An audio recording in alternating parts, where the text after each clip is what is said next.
नमस्कार दोस्तों, मैं सरोज दिल्ली से आपका अपने गार्डन में स्वागत करती हूँ।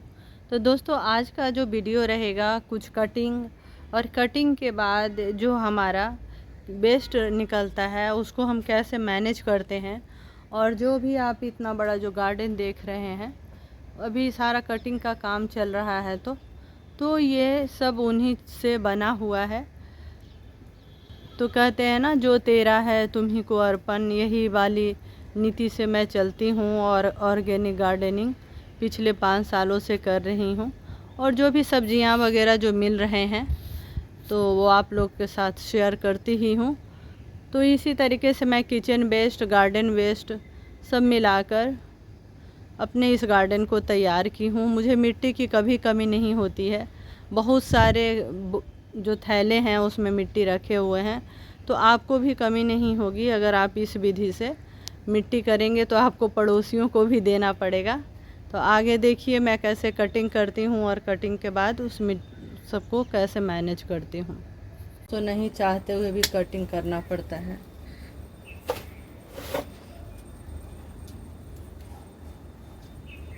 क्योंकि पौधे का एक्सेस ग्रो हो जाएगा, तो आप छत पर गार्डनिंग करते हैं तो फिर थोड़ा सा आपको कटिंग करके शेप में रखना होता है। इसकी जो ब्रांच होती है वो हार्ड होती है।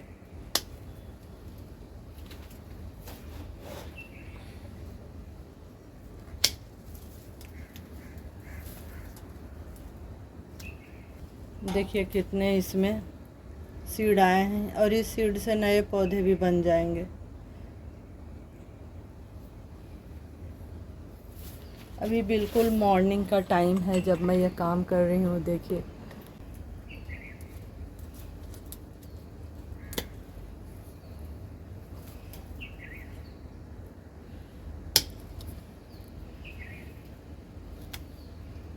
बारिश के बाद कटिंग करने के 2 फायदे होते हैं दोस्तों।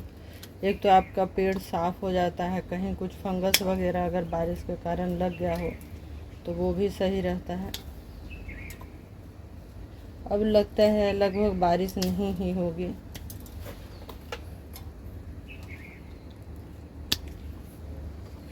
सीड का जो वेट था ना, उसके कारण पौधे भी परेशान ही हो रहे होंगे।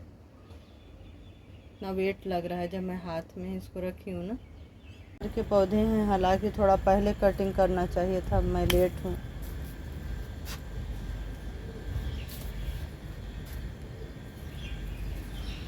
ये देखिए कितना लंबा स्टेम हो गया है। देखिए कितना लंबा है। ये हमने पिछले साल लिया था। और जितने भी पतली पतली डालियाँ हैं ना, सभी को कट कर दूंगी। थोड़ा पौधा हेल्दी हो जाएगा तो फल आएंगे, क्योंकि अनार बड़ा होता है ना। दोस्तों, ये हमारा चंपा का प्लांट था। इसे हमें काटने का कोई इरादा नहीं था, लेकिन जब इसको मैं दूसरे जगह शिफ्ट करूँगी तो ये काफ़ी हैवी हो गया है, तो इतना आसान भी नहीं होता इसको ले जाना। तो मैंने इसको कटिंग किया है। अब देखिए कितना सारा ये पत्ते। इसको एक्चुअली मैंने पिछले साल भी कटिंग किया था, तो बहुत सुंदर लग रहे थे, इसमें पत्ते थे। मुझे काटने का मन नहीं हो रहा था, लेकिन मजबूरी थी तो काटना पड़ा। इसी तरीके से और भी आपको दिखाती हूँ, बहुत सारे पेड़ का हमने कटिंग किया है। तो दोस्तों, आजकल हमारे गार्डन में कटिंग का काम बहुत चल रहा है। तो ये देखिए, ये है ग्रो बैग और ये है 24x18।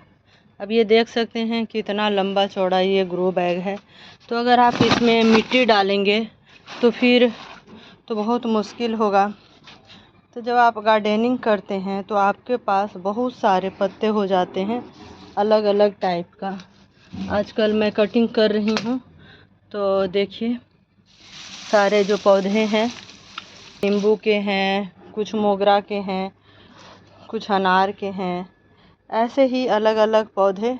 कुछ सूख गए हैं, कुछ।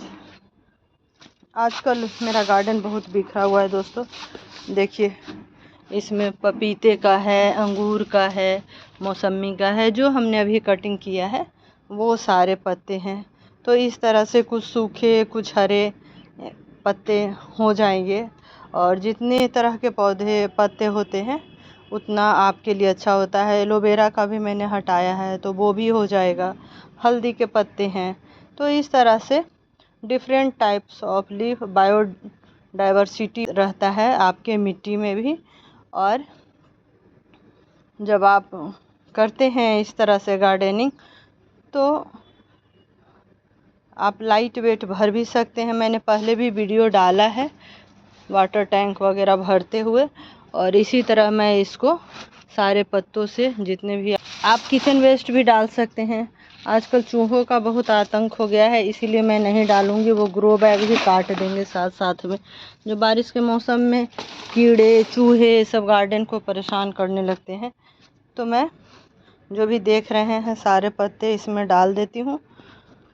तो इस तरह से आप इतने बड़े ग्रो बैग को भर सकते हैं। ऊपर से मिट्टी डाल के आप इसमें, अभी विंटर का टाइम है, आप साग लगा दें, तब तक वो डिकम्पोज हो जाएगा। और अगले जो गर्मी का सीज़न आएगा तो आप इसमें कोई भी बड़ा पौधा लगा सकते हैं।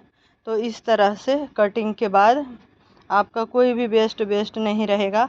और इससे जो खाद बनता है उसको ब्लैक गोल्ड बोलते हैं दोस्तों।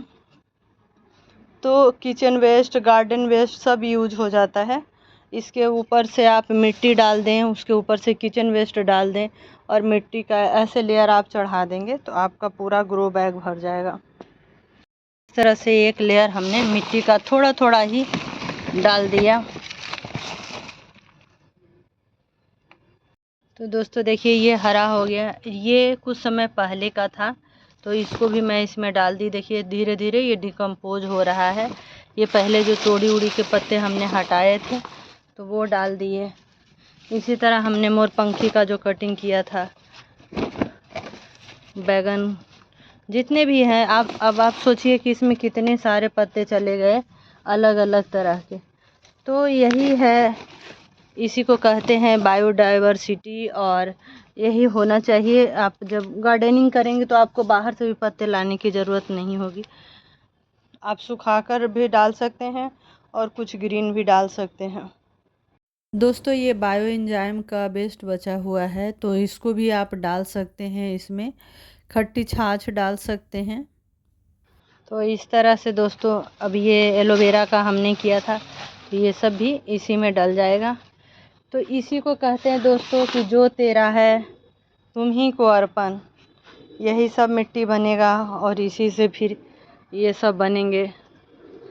तो इस तरह से हमने आपको ग्रो बैग का, जो इतने बड़े ग्रो बैग हैं उसको भरना आपको बता दिया। पहले भी मैंने बताया, आप वहाँ भी देख सकते हैं जाकर।